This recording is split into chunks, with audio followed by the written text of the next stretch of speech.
Buongiorno, ho appena finito di correre ed ora vado a votare per il sindaco di Londra, perché oggi 6 maggio ci sono le elezioni. La cosa più interessante è che per questa elezione si sono candidati 2 youtuber e la cosa ha fatto un po' il giro per il mondo. Volevo fare, prima di andare a votare, di spiegarvi anche come funziona qui per votare e anche per candidarsi, un commento, perché sembra tutti quasi straordinario che uno youtuber, un instagrammer, un influencer possano avere delle opinioni politiche, diffonderle e magari spostare l'attenzione su un qualche candidato. Una cosa simile, tra l'altro, l'abbiamo vista con il caso di Fedez in Italia da pochissimo e si è scatenato un polverone sopra questa vicenda, dandogli del non politico. Ma effettivamente chi è un politico? E l'ho visto anche nel mondo degli NFT, per chi avesse visto i video degli NFT, che tutti dicevano ma tu non sei un artista, perché dovresti vendere queste cose come arte? E io rispondo, ma chi è un artista? E questa cosa si sta sempre più diffondendo e secondo me è una fortuna, ed i ruoli man mano che andremo avanti non avranno più un albo, un'istituzione, e secondo me è un miglioramento, perché si passerà non più al pezzo di carta, non più a qualcuno che conferma che tu sia quel qualcosa, ma si passerà all'esperienza nel campo, si passerà alla praticità della cosa. Ed è difficile effettivamente raggiungere un mondo di questo tipo, raggiungere questo traguardo, perché chi conferma che tu sia realmente capace a fare quella cosa, chi conferma che tu abbia reale esperienza? Magari per fare tutto questo ci sarà una tecnologia, magari basata su blockchain, però il grandissimo vantaggio è che non ci sarà più nessuna istituzione, nessuna persona, nessun qualcuno da corrompere o corrompibile, perché tutti insieme democraticamente daremo il consenso della reale abilità o esperienza di quella persona in quel dato ambito. Qui però, se ci riflettete, nascerà un altro problema: chi è che ha abbastanza esperienza per giudicare che tu abbia esperienza? E questo loop è un loop infinito, e quindi questo è un problema infinito che io non ho assolutamente intenzione di risolvere e non ho neanche le abilità per risolvere. Però è curioso rifletterci. Ora che sto partendo per la tangente, torniamo ai 2 youtuber, torniamo alla votazione. Per candidarti ci sono 2 step fondamentali.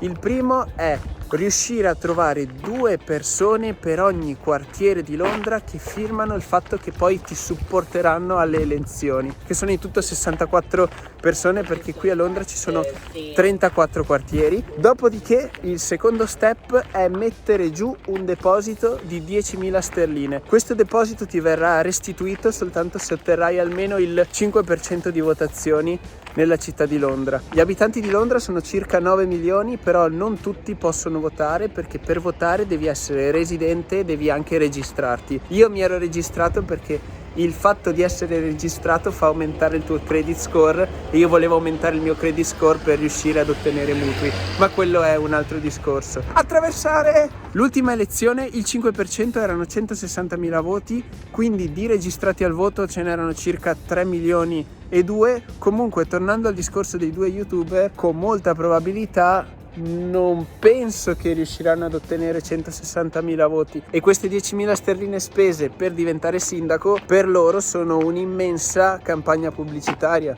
perché dopo essersi candidati sono finiti più o meno ovunque. Bravi loro, essenzialmente bravi loro, e secondo me ne vedremo sempre di più. Oltretutto ne vedremo sempre anche di più preparati per diventare effettivamente sindaco, effettivamente imbattersi nella politica. E andatevi a vedere i loro video, perché sono veramente una figata dal punto di vista di marketing, comunicazione. 10, 50, 100.000 punti. Però politicamente ovviamente entrambi hanno fatto questa cosa come prank, e effettivamente fa sorridere che si possa utilizzare come strumento di marketing il fatto di candidarsi a sindaco, ma penso che questa cosa sia già successa e non siano loro i primi youtuber o i primi comunicatori ad utilizzare questo mezzo. Ora, mascherina tattica, che entro nelle polling station, nel centro dove si vota, e votiamo.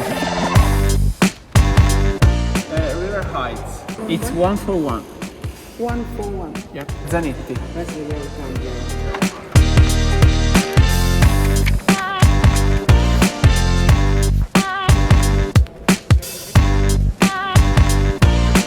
Votato.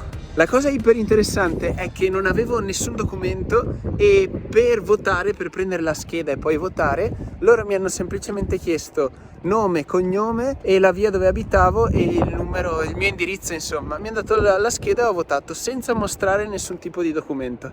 Poi non so come facciano a verificare doppioni o cose di questo genere. Stranissimo. Comunque si votava per 2 assemblee, il sindaco ed insieme, in modo molto intelligente, così da non far tornare le persone 8 volte, avevano anche tipo un referendum del quartiere per decidere come votare. Oggi abbiamo parlato di 2 youtuber che hanno usato il diventare sindaco come scherzo, mezzo di comunicazione e marketing, modo iper intelligente. Però l'altro argomento importantissimo è il fatto di come tanti politici stiano diventando sempre più influencer e come tanti influencer stiano diventando sempre più politici, perché poi alla fine chi è il politico e chi è l'influencer? E ragazzi, ci tengo a dire che io non sono nessuno per fare queste domande, per fare queste considerazioni, e potrei sbagliarmi tranquillamente. Erano soltanto considerazioni e cose che mi passavano per la testa, anche per capire effettivamente voi cosa ne pensate. Magari ditemelo qui sotto nei commenti e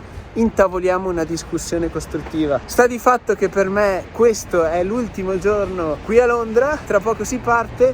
Ora basta parlare di politica perché non è il mio argomento per niente, però è bello vedere chi è cosa e chi giudica chi è cosa. Lasciate un mi piace se il video è stato interessante e vi è piaciuto, e noi ci vediamo nel prossimo stato. Andate a vedere su Instagram se volete rimanere aggiornati, stanno arrivando un sacco di cose fighe. Adios.